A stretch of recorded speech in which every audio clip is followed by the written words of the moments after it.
In 1969, my first job was selling Mickey Mouse balloons in Disneyland. It was working there that I learned everything about the art of balloon bending and also how to tie balloons really fast. In 1971, 6 Disneyland balloon boys were selected to help with the grand opening 50,000 balloon release at Walt Disney World. It was an incredible experience being there for the opening, and the impact left a lasting impression on me.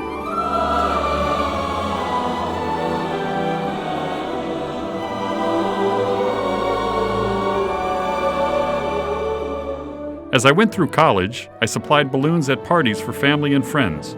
I also began experimenting with an idea of building what I called balloon columns. The reaction to that simple balloon decor item was amazing, and began a dream of being able to make a living just blowing up balloons. In 1979, I started my first company, Balloon Art by Treb. My sole vision was to create balloon decor and special effects for parties and events. Being the first company of its kind in the world, it was difficult to sell people on the idea that balloons could be used for anything besides birthday or circus parties. The caterers and party planners didn't understand what was in my head, so most of the early work was done for very little money, just so we could show people the power of balloon decor. I began using artist renderings to help express my ideas, and this not only made it easier to sell the jobs, but gave the work added value. We developed a very talented crew of balloon artists, and all the work was big, using thousands of balloons. An early highlight came when Disneyland called and we began doing work for them inside the park.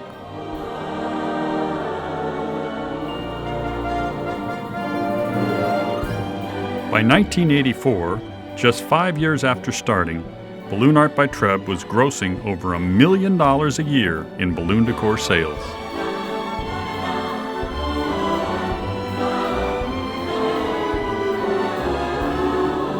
In the early 80s, we did our first mall opening, Santa Monica Place, located in Southern California. The developer was so taken by our work, they began asking us to create balloon effects for their other malls in the U.S. We opened more than 70 shopping malls and realized that what we had started in Los Angeles was quickly becoming an industry.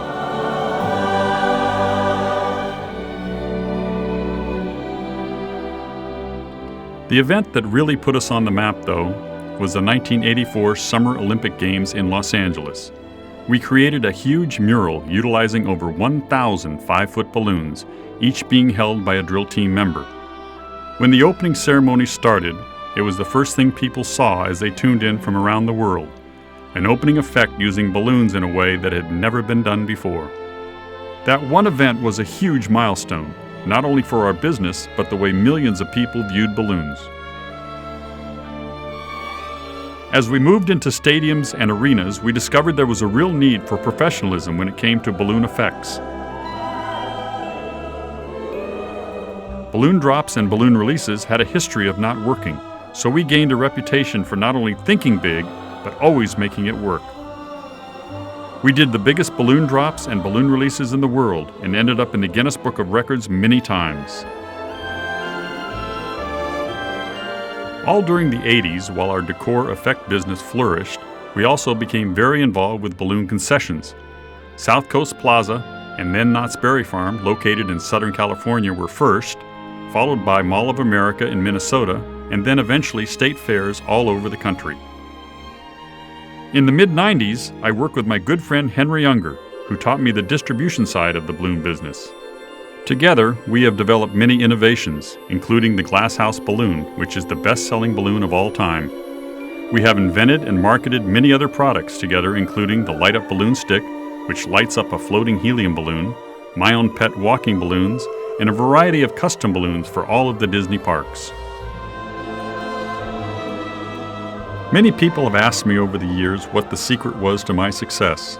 If I was to share one idea, I believe it would be working with people. Inspiring people to understand my ideas and working together in a professional manner to create something bigger than all of us is something that is more satisfying than any amount of money. It's what I learned from the Disney organization at a very early age. Dream big, work hard, show respect to all those you work with, and always be professional. I have had the privilege of working shoulder to shoulder with Disney cast members all over the world, and it is so rewarding seeing the new faces light up when they realize that the old guy really knows about balloons. In my early days at Disney, a famous Dixieland musician once told me that in jazz, it's always important to return to the melody.